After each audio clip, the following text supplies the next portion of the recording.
동방 박사들이 별을 보고 그 예루살렘에 와서 정말 유대인의 왕이 어디서 났느냐 이렇게 왔던 것을 볼 수가 있습니다.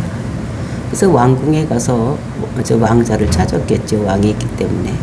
그랬을 때 그때는 아무도 태어난 사람이 없기 때문에 그것이 어디서 났느냐고 헤롯 왕이 그 선지자들에게 서기관들과 대제사장들에게 물었을 때에 그가 이제 베들레헴에서 난다고 했다라는 것을 얘기를 했을 때 이제 그들을 베들레헴으로 보내면서 가서 찾거든 나한테 와서 구해라. 그럼 나도 가서 경배하겠다. 이제 이렇게 했었습니다. 그래서 이제 동방 박사들이 그곳으로 가서 있었더니 정말로 거기에 그 아이가 있는 것을 보고 그리고 이제 그 황금과 유황과 모략을 들여서 그를 경배했다.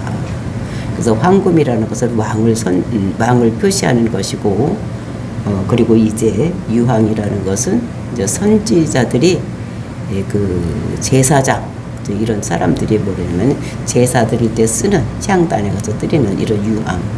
그리고 이제 몰약이라는 것은 사람이 죽었을 때에 썩지 않게 해서 넣는 이런 것들을 그러니까 세 가지 귀한 보물을 그 앞에 드리고 예물을 드리고 그를 경배했다. 그래서 이제 경배할 때는 이렇게 예물을 드리고 하는 거. 그리고 이제 이것을 그 예수님의 삼직, 그 제사장직, 왕직, 들어 선지자 이제 이런 것들을 우리들에게 말씀을 주시고 있는 그런 것을 우리가 알아보았었습니다. 그리고 이제 이것은 다 하나님께서 또 예비하신 여호와의 이레의 하나님인 것을 우리가 알 수가 있는 것입니다. 왜냐하면 하나님께서는 미리 다 계획을 하고 계신 거예요.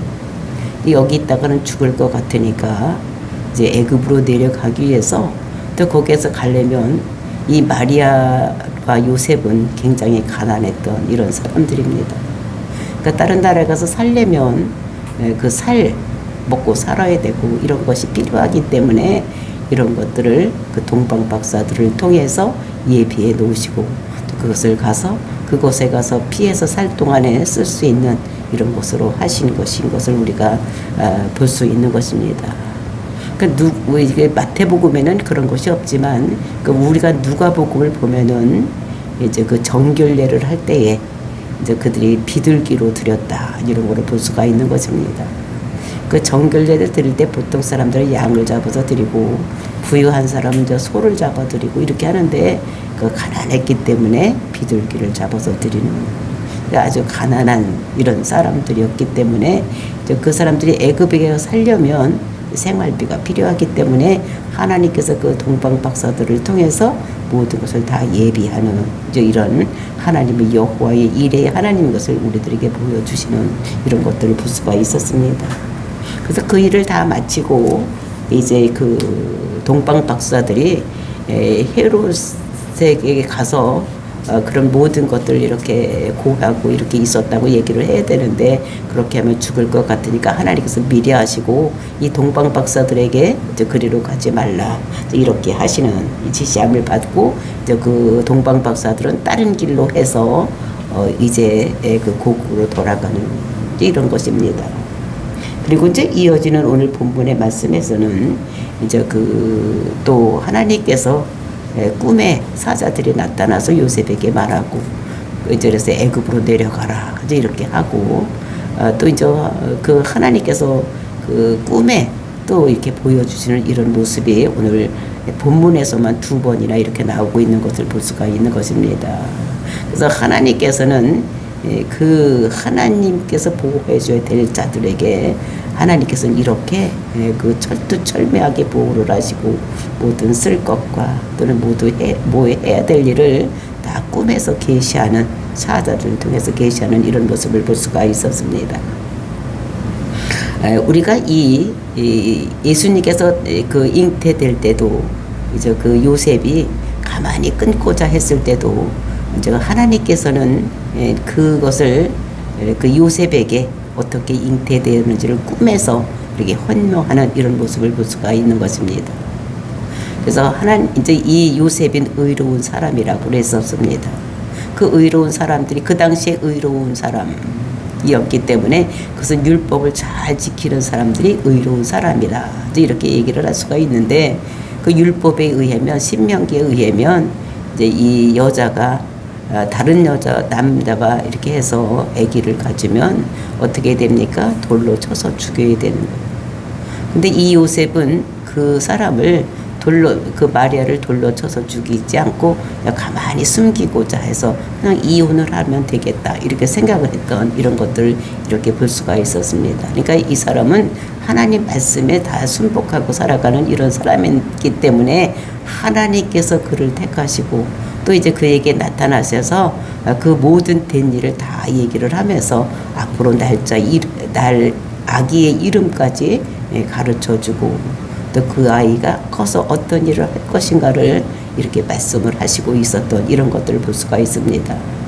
이런 하나님께서 이제 이 아이가 태어났는데 그 헤롯 대왕이 죽이려고 하니까 이제 어떻게 하느냐, 그거를 꿈으로 또는 환상으로 이렇게 보여주셔서 현명하는 이런 모습.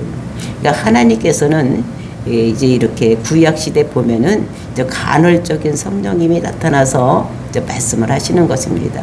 그러니까 모든 사람들이 다 그렇게 하는 것이 아니라 하나님께서 필요할 때에 꿈으로 또는 환상으로 이렇게 보여주는데, 요셉에게는 지금 이제 꿈에서 모든 것을 하나님께서 자기 뜻을 이렇게 말씀하시고 그대로 실행하도록 이렇게 하는 모습을 우리가 여기서 볼 수가 있는 것입니다. 그러니까 모든 사람들이 다 그런 것이 아니라 지금 이 마태복음 첫 앞머리는 다 언제였습니까? 구약 시대라고 말씀을 드렸었습니다. 예수님께서 십자가 이전은 모두가 구약 시대이기 때문에 간헐적인 성령님, 하나님께서 필요할 때마다 꿈으로 어떤 환상으로 보여주는데, 이 요셉에게는 이렇게 꿈으로 나타나셔서 앞으로 되어질 일, 어떻게 해야 될 일을 아주 소상하게 이렇게 말씀하시는 이런 것들을 우리가 볼 수가 있는 것입니다. 그래서 하나님께서는 그를 어떻게 보호하시고, 정말 예수님께서 이 땅에 몸을 입고 와서 우리를 위한 구원주로 어떻게 살 수 있는 것인가를 우리들에게 이렇게 말씀을 주시고 계시는 것입니다. 이것을 보면서 정말로 우리가 하나님의 사명을 가지고 있을 때는 하나님도 우리를 보호하시고 어떠한 방법을 쓰시든지 그 길로 갈 수 있도록 인도하신다는 것을 우리가 깨닫고, 저와 여러분이 사명에 감당할 수 있는 이런 능력도 달라고 기도하고, 또 이제 이렇게 함으로 인해서 하나님께서 도우시고 해서 하나님께서 주신 사명 감당할 수 있을 줄로 믿습니다. 13절 말씀 보시겠습니다. 그들이 떠난 후에 주의 사자가 요셉에게 현명하여 이르되, 헤롯이 아기를 찾아 죽이려 하니 일어나 아기와 그 어머니를 데리고 애굽으로 피하여 내려가 네게 이르기까지 거기 있으라 하시니. 여기 보니까 요셉에게 이제 꿈에서 나타나서 말씀을 하시는 것입니다. 근데 이제 꿈에 나타나서 말씀하시는데 헤롯이 아기를 죽이려고 한다 이렇게 얘기를 하는 것입니다. 그러니까 하나님께서는 이 세상에서 일어나고 있는 일을 모두 알고 계시는 거예요. 그러니까 헤롯 대왕이 지금 이 아기 예수를 죽이려고 하는 것을 다 알고 계시는 거. 그러니까 모든 역사의 주관자는 하나님이시라는 것을 우리가 여기서 볼 수가 있고, 한 사람 한 사람의 모든 것들을 다 알고 계시는, 그러니까 우리도 하나님께서는 우리가 무슨 일을 하고 있는지, 어디로 걸어가고 있는지를 다 알고 계시는 거. 그러니까 우리의 모든 것을 눈동자같이 지키시는 하나님이라는 것을 우리가 여기서 깨달을 수가 있는 것입니다. 그렇게 죽이려고 하니까 너희는 어떻게 해야 되느냐. 그러니까 해야 될 방법까지도 알고 어떻게 해야지만 살 수 있는 것까지도 다 아시는 이런 하나님인 것을 우리가 여기서 볼 수가 있는 것입니다. 그러니까 너는 이제 일어나 아기와 그의 어머니를 데리고 애굽으로 피하라. 그러니까 아기를 데리고, 근데 마리아를 데리고 가라 이렇게 하지 아니하고 그의 어머니, 아기의 어머니를 데리고 어떻게 애굽으로 피하여 가라. 네 아내라고 하지 않고 그의 어머니라고 이렇게 얘기를 하면서 내가 내게 이르기까지 거기 있으라 하니라. 그러니까 애굽으로 이렇게 내려가라고 얘기를 하는 것을 볼 수가 있는 것입니다. 이것은 지금 우리가 문자적으로 읽으니까 좋겠다. 꿈에 나타나서 어디로 갈 거를 다 가르쳐주니까 얼마나 좋을까 이렇게 생각할 수 있지만 이게 지금 나에게 일어난 문제라면 우리가 어떻게 생각을 하겠습니까? 한 번도 가보지도 못하고 거기에 누가 아는 사람도 없고 이런 데를 하나님께서 밤에 뜬금없이 나타나서 애기하고 그 어머니를 데리고 글로 가라고 하는 것입니다. 혼자의 몸으로 가는 것도 아니고 지금 아기를 금방 낳은 그 여자를 데리고 또 그 아기를 걷지도 못하는 그 아기를 데리고 어디로 가는 게 애굽으로 피신해서 가라고 말씀을 하시는 것을 여기서 우리가 볼 수가 있습니다. 이것은 평소에 요셉이 하나님 말씀에 순종해서 살지 않았다면 이런 것을 하나님께서 요구하지 않았을 것인 것을 볼 수가 있어요.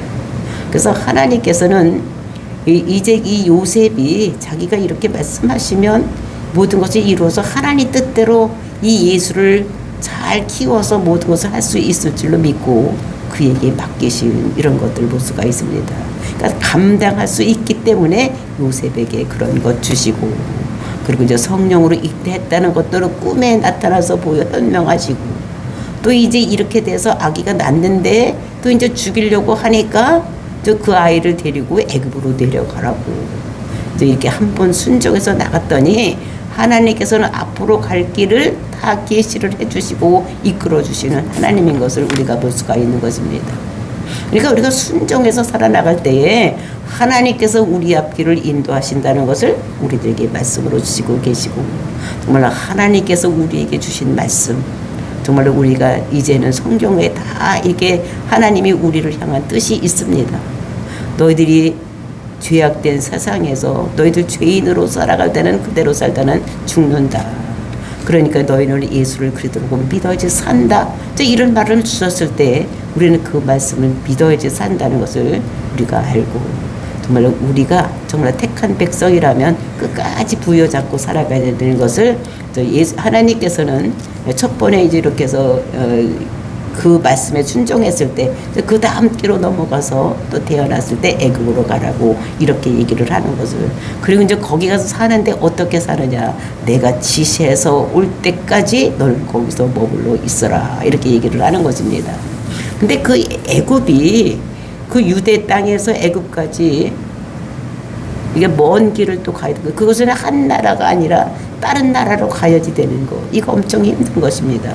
만약에 오늘 나에게 이런 말씀을 꿈에서 주시면서 너는 중국 땅에 가서 살아라 애들을 다 데리고 중국 땅에 가서 살아라 그러면 어떻게 되겠습니까? 그 당시에는 이 사람이 비행기를 타러 갈 수 있는 것도 아니고 무슨 여권을 가지고 들어가는 것도 아닌데 그렇지 않습니까? 걸어서 가야 되는 거예요. 그리고 이제 아기를 데리고 걸어가자면 이것도 엄청나게 힘든 거. 근데 거길로 가서 살으라고 이렇게 말씀하시는 거. 이런 것들을 볼 수가 있었습니다. 그랬을 때 그 말씀을 들었을 때 어떻게 됐습니까? 이 14절 보니까 요셉이 일어나서 밤에 아기와 그의 어머니를 데리고 애굽으로 떠나가. 그러니까 애굽으로 떠나가는데 언제 떠나갔느냐? 요셉이 밤에 일어났다는 것입니다. 밤에 꿈을 꾸고 현명해서 그 사자가 나타나서 애굽으로 그 아기와 그의 어머니를 데리고 떠나가라 했더니 지체하지 아니하고 그 밤에 갈까 말까 이거 가다가 큰일 나면 어떡하지 누구한테 붙잡히면 어떡하지 뭐 이런 생각을 하지 않았다는 것입니다. 그러면서 그의 어머니를 데리고 애굽으로 떠나서 향해서 가는 그러니까 즉각적인 순종을 하는 이런 모습을 볼 수가 있는 것입니다. 만약에 나에게 그랬다면 이거 진짜 내가 잘 들은 것인가 잘 본 것인지 이게 내가 꿈을 잘못 꾼 거 아닌가 막 이렇게 생각도 하고 한 번만 더 꾸보고 막 이런 생각도 했을 텐데 요셉은 어떻게 즉시 순종하는 이런 모습. 그래서 우리가 하나님께서 우리에게 명령하시면 우리는 즉각 순종해야 되는 그래서 하나님께서 우리를 보호하시고 인도하신다는 것을 우리에게 말씀으로 주시고 계시는 것입니다. 그랬을 때 15절 이 헤롯이 죽기까지 거기 있었으니 이는 주께서 선지자를 통해서 말씀하신 바 애굽으로부터 내 아들을 불렀다 함을 이루려 하심이니라. 그러니까 하나님께서 말씀하시기를 헤롯이 죽기까지 거기 있으라 이렇게 말씀을 하셨다는 것입니다. 근데 그것을 왜 그렇게 했냐? 하나님께서 뜬금없이 그렇게 한 것이 아니라 구약에 예언된 것을 이루려고 그렇게 한 것이다라는 것을 말씀하고 있는 것입니다. 선지자를 통해서 말씀하신 바 애굽으로부터 내 아들을 불렀다 함을 이루려 하심이니라. 하나님께서는 모든 것을 다 계획을 해주고 선지자를 통해서 이런 일이 일어날 것이라는 것을 다 예언의 말씀을 주셨습니다. 그 예언의 말씀을 주시고 그대로 실행해서 나가시는 하나님이지 말을 해놓고 아이 몰라 그때는 내가 괜히 그랬나봐요 뭐 이렇게 하지를 않는다는 것입니다. 그러니까 선지자의 말씀을 이루려고 이 모든 것을 하는, 그러니까 예수님이 이 땅에 오신 것은 모두가 다 어떻게 오고 무슨 일을 당하고 어떻게 될 것인가를 구약의 선지자를 통해서 다 이루어 말씀하신 것입니다. 첫 번째 보았을 때 예수님은 처녀탄생이라고 말씀하신 것은 그 이사야 선지자를 통해서 미리 예수님이 오시기 한 700~800년 전에 다 예언을 해놓으신 것입니다. 그러니까 앞으로 되어올 이 진리를 다 계획을 하시고 그대로 실행하시는 하나님인데 이제 낳았는데 아기를 데리고 애굽으로 내려가는 것도 하나님께서는 선지자를 통해서 예언의 말씀을 주셨다는 것입니다. 그러니까 이 예수님께서 이 땅에 오셔서 모든 되어지는 일은 다 성경에서 그대로 이루어진 이런 것이 기록이 되고 있는 것이 그것이 그대로 실천되고 있다는 것을 우리들에게 말씀하시는데 그 애굽으로부터 내 아들을 불렀다는 것이 어디 있느냐? 호세아서 11장 1절 말씀 보시겠습니다. 호세아서 11장 1절을 보니까 이스라엘이 어렸을 때에 내가 사랑하여 내 아들을 애굽에서 불러냈거늘. 그러니까 이스라엘이 어렸을 때에 이제 이렇게 얘기를 하고 있는 것을 볼 수가 있습니다. 그래서 그 예수님이 지금 어렸을 때 애굽으로 내려가는 것을 지금 이스라엘이 어렸을 때에, 그러니까 이스라엘 국가가 어렸을 때를 이제 비교해서 예수님께서 그 어렸을 때를 먼 앞날을 바라보고 이렇게 예언의 말씀을 주신 것입니다. 예, 그래서 이스라엘이 어렸을 때에 내가 사랑하여 내 아들을 애굽에서 불러냈거늘. 그러니까 불러냈다고 얘기를 하는 것입니다. 근데 이것의 창세기 우리가 이것은 이중적인 예언을 가지고 있다고 우리가 호세아 선지자 볼 때 말씀을 드렸습니다. 이스라엘 국가가 창세기에 보면 어떻게 됐습니까? 그러니까 그 기근이 들어서 먼저 요셉을 보내고 애굽으로 누가 어떻게 됐습니까? 그 아버지와 11 형제들이 다 내려가서 그곳에 가서 사는 이런 것들입니다. 그래서 혹독한 기근을 피해서 내려갔을 때에 그래서 예수님께서 이제 이렇게 거기 가서 사는 모습을 이제 예수님이 이스라엘이 예수님화 되어서 이제 먼저 가서 이렇게 사는 것을 이렇게 이스라엘 백성들이 그렇게 될 것을 이제 있는데 그것이 어떻게 됩니까?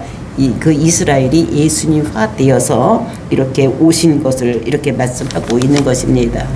그래서 헤롯이 있을 때는 거기 오면은 죽이니까 그 아이를 어떻게 됩니까? 거기 애굽에 가서 살다가 이제 이스라엘 백성들이 큰 민족을 이루어서 나오는, 그러니까 아브라함에게 언약한 큰 민족을 이루겠다, 가나안 땅 주겠다, 뭐 이렇게 했던 것 같이 이제 이렇게 기근을 피해서 그 애굽에 내려가서 있었던 것 같이 이제 이거 이중적인 예언이니까 마지막에 예수님께서는 어떻게 어릴 때에 그러니까 생명을 보존하기 위해서 애굽으로 내려갔다가 또 하나님께서 그 헤롯 대왕이 죽었을 때 이제 올라가라 이렇게 하는 이런 모습을 우리가 여기서 볼 수가 있는 것입니다. 그래서 이것은 장차 이스라엘의 삶이 이렇게 된 것 같이 예수님께서도 이런 삶을 살아야 될 것을, 그러니까 이 호세아를 통해서 이중적인 예언을 했던, 그러니까 예수님이 3000년 후에 거친 후에 어떤 일이 일어날 것인가를 미리 다 아시고 이렇게 했던 것을 볼 수가 있는 것입니다. 예, 그래서 이제 호세아를 애굽으로부터 내 아들을 불렀다 함을 이루려 함이라. 그러니까 이제 그때는 그 이스라엘 백성만 출애굽시킨 것만 아니라 이제 그것이 이중적인 이유로 먼 훗날에 예수님께서 이 땅에 오셨을 때 헤롯 대왕을 피해서 애굽으로 갔다가 또 거기서 이제 헤롯 대왕이 죽으면 다시 예수님을 불러내서 이제 그 공생애를 시작할 수 있도록 이제 이렇게 어린 시절을 보내고 공생애를 할 수 있도록 이렇게 불러냈다는 것을 말씀하고 있는 것입니다. 그랬을 때 16절 이에 헤롯이 박사들에게 속은 줄 알고 심히 노하여 사람을 보내어 베들레헴과 그 모든 지경 안에 있는 산의 아이들을 박사들에게 자세히 알아본 그때를 기준으로 하여 2살부터 그 아래로 다 죽이니. 이제 2살 아래로 다 죽이는 것입니다. 그러니까 이제 이때나 저때나 기다리고 이제 올 때를 기다려도 오지를 않는 거예요. 그러니까 이거 내가 속았구나 이제 이렇게 생각을 하고 좀 왕이 난다고 했으니까 그때를 기준으로 해서 이제 얼마 동안이 지났으니까 좀 넉넉하게 잡아서 2살 이하의 애들을 다 죽이라고 좀 명령을 내리는 것입니다. 이제 그때는 오늘날 같이 그 법치가 다 잘 이렇게 명확하게 명문화되어 있고 나라마다 그 법에 의해서 모든 것이 통치되는 이런 것이 아니라 이제 그 어떤 사람 이제 그때 왕에 의해서 모든 것이 이래저래 이게 했던 이런 시대이기 때문에 이제 왕이 명령이라면 절대적인 거. 근데 이렇기 때문에 근데 헤롯이 박사들에게 속은 줄 알고 2살 이하 모든 애들을 다 죽이라고 이렇게 하는 것을 볼 수가 있는 것입니다. 이것이 그 유아 학살, 살해인 것을 볼 수가 있는 것입니다. 그래서 근데 이제 로마 식민지 하에 있었던 이제 이런 것으로서 이제 그 헤롯이 이제 그 자기가 왕권을 이제 원래 유대인의 혈통에서 된 것이 아니고 로마에 가서 빌붙어서 왕권을 가지고 왔기 때문에 유대인들의 그 호감을 사기 위해서 또 이렇게 해서 그 예루살렘에 성전을 짓고 막 많은 유대인의 호감을 쌓기 위해서 많은 건물을 지은 이런 사람이라고 얘기를 했습니다. 그러니까 언제든지 자기는 그 왕권에 대한 이것이 불안한 거예요. 그리고 이제 영원히 내가 왕권을 가지고 살다가 우리 자녀들에게도 이렇게 줘야 되겠다 이렇게 생각을 하는 것입니다. 그래서 그 아들이 3명이 있었어요. 그래서 그 아들 이름이 어떻게 여기 본문에 나오는 아콜레오와 그다음에 안티파스 그다음에 필립 이제 이렇게 3명의 아들이 있어서 우리가 성경을 읽어보면 그 3명에게 이제 나라를 나누어줘서 다스리게 하는 그래서 분봉왕이라고 하는데 그때 분봉왕이라는 제도는 로마에는 없었습니다.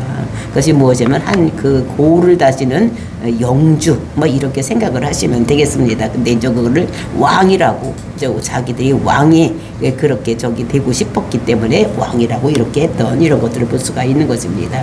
그래서 이제 박사들에게 속은 줄 알고 2살 이하의 애들을 다 죽이는 이런 것이 나는데 그럼 얼마나 죽었을까 하고 이제 제가 책을 여기저기 이렇게 찾아봤는데 그 책마다 다 그 명수가 틀리더라고. 어떤 데는 막 2-3천 명, 어떤 데는 200명, 300명, 어떤 때는 한 20명에서 30명 정도 막 이렇게 얘기를 하는 것을 볼 수가 있는데 근데 가만히 보니까 그 베들레헴 지역에 그것이 작은 고을이라고 그랬습니다. 작은 고을에 2살 이하가 무슨 2천 내지 3천 명이나 되겠습니까?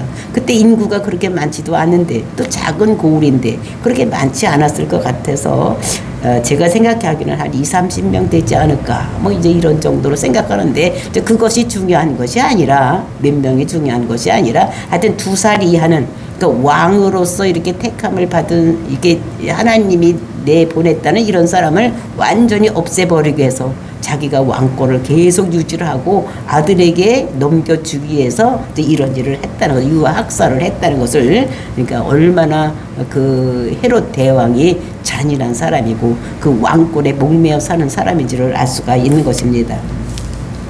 그래서 17절 말씀 이에 선지자 예레미야를 통해서 말씀하신 바 그래서 이제 또 예레미야 선지자의 예언을 이제 이렇게 말씀하고 있는 것을 볼 수가 있어요. 라마에서 슬퍼하며 크게 통곡하는 소리가 들리니 라헬이 그 자식을 위하여 애곡하는 것이라 그가 자식이 없으므로 위로받기를 거절하였던 한음이 이루어졌느니라. 그래서 여기서 보니까 그러니까 예레미야서 31장 15절서부터 이렇게 말씀을 하고 있는 것을 볼 수가 있는데, 예레미야 그게 큰 고통이 들어가는, 그러니까 큰 고통이라고 하는데 그것도 이스라엘의 고통이겠죠. 그 고통, 예, 그 이제 야곱의 고난의 때, 뭐 이제 이런 것들을 이렇게 말씀하고 있는 것을 볼 수가 있습니다. 그래서 그 예레미야 선지자를 통해서 라마에서 슬퍼하며, 그 라마라는 것은 도시, 그 높은 곳, 이제 이런 것을 얘기를 하는 것을 볼 수가 있는데, 그것이 이제 라마에서 슬퍼하며 크게 통곡하는 소리가 들리니, 그래서 라마에서 이제 죽게 되는 이런 것들을 보서 라헬이 그 라마에서 이렇게 죽고 이제 돌아오다가 죽는 이런 모습을 우리가 성경을 통해서 볼 수가 있는데, 그 라헬이 죽은 이유는 그 죽어서 이제 그 고통 소리를 그 사람이 듣지 않는 것 같이 그렇게 거기에 큰 고통이 있었다는 것을 우리들에게 말씀하고 있는 것입니다. 그러니까 죽었기 때문에 그 자식을 통해서 그 고통 소리를 듣지 못했지, 만약에 그 라마에서 죽지 않았다라면 엄청나게 큰 고통이 그곳에서 있을 것이다. 그러니까 이 자녀들의 그 학살될 것을, 유아들이 학살될 것을 이것도 이중적인 애원으로 얘기를 하는 것입니다. 그러니까 이제 우리가 그 창세기를 읽어보면, 그 야곱이 이제 바다를 아람에 갔다가 이제 그 네 부인들과 같이 데려오다가, 그리고 이제 그 바로 베델로 올라가지 아니하고, 이게 거기서 이제 여기가 조사오냐고 살다가, 그러니까 힘들고 어려운 일이 생겨서 이제 다시 올라가기로 하다가, 그 베델로 올라가기 전에 그 라헬이 죽는 이런 모습을 우리가 볼 수가 있는 것입니다. 그렇게 죽었기 때문에 이제 후에 이게 힘들고 어려운 일을 보지 않았던 이제 이런 것들 얘기를 하는데, 그것도 이중적인 애원인 것을 볼 수가 있는 것입니다. 그러니까 그 고통, 아기들의 고통에 대해서 죽었기 때문에 못 봤던 것 같이, 이렇게 그 이중적인 애원으로서 이 성령님께서는 그 한 가지 사건을 가지고 그때 당시를 예언도 하고, 또 먼 훗날 예수님께서 이 땅에 오셨을 때에 이렇게 이제 아이들이 죽음으로 인해서 그 어머니의 고통을 이렇게 나타내는 것으로 예언하는, 그러니까 성령님께서는 한 가지를 가지고도 그 예언을 이렇게도 풀고, 그 당시로 향해서 풀고, 또 예수님께서 오실 때 마지막 때의 예언으로도 이렇게 풀어내는 이런 일을 하시는 것을 여기서 우리가 볼 수가 있는 것입니다. 그래서 없음으로 위로받기를 거절하였다 함을 이루어졌음이니라. 그래서 이런 모든 예수님에 의해서 이루어지는 모든 일은 그냥 그때마다 이루어지는 것이 아니라 구약시대의 선지자들을 통해서 말씀하신 것이 모두 이루어져서 정말 예수가 그리스도라는 것을 먼 후때에 다른 사람들이 알기 위해서 그 모든 것이 이루어지는 이런 것입니다. 그래서 예수님에 대한 그 예언은 그 처녀 탄생도 있고, 그 다음에 그가 그 예루살렘에 들어갈 때에 그 나귀를 타고 들어가는 이런 것들도, 그 다음에 그는 그 죽지만 3일 후에 부활할 거. 그러니까 우리가 이 시편도 보면은, 그러니까 썩지 않을 그런 것으로 되어지는 이런 것들, 그리고 그가 우리를 위해서 십자가 달려 돌아가시는 이런 모습, 이제 이런 모습들이 모두가 다 어떻게 됐습니까? 예수님의 모든 행동들이 다 어디에서 있었느냐? 구약의 선지자를 통해서 예언한 그대로 이루어졌다는 이런 것들을 우리가 보면서, 정말로 예수님은 그냥 이게 우리같이 그냥 어떻게 어쩌다가 태어났다가 그냥 살라고 태어났다가 죽는 것이 아니라, 예수님께서는 하나님의 작정에 의해서, 하나님의 계획에 의해서 우리를 위해서 죽기 위해서 이 땅에 오셔서 모든 사람들을 대신해서 죽음으로 해서 많은 사람을 살리는 이런 일을 하신 분이 예수님인 것을 우리들에게 말씀을 하셔서, 그 모든 것들은 다 구약에서 예언된 대로 그대로 모든 것이 그러니까 잉태되는 것부터 그다음에 태어나는 거, 그다음에 살아가는 모든 일련의 과정들이 성경에서 예언된 대로 모든 것이 이루어진다는 것을, 그래서 예수님께서 베들레헴에서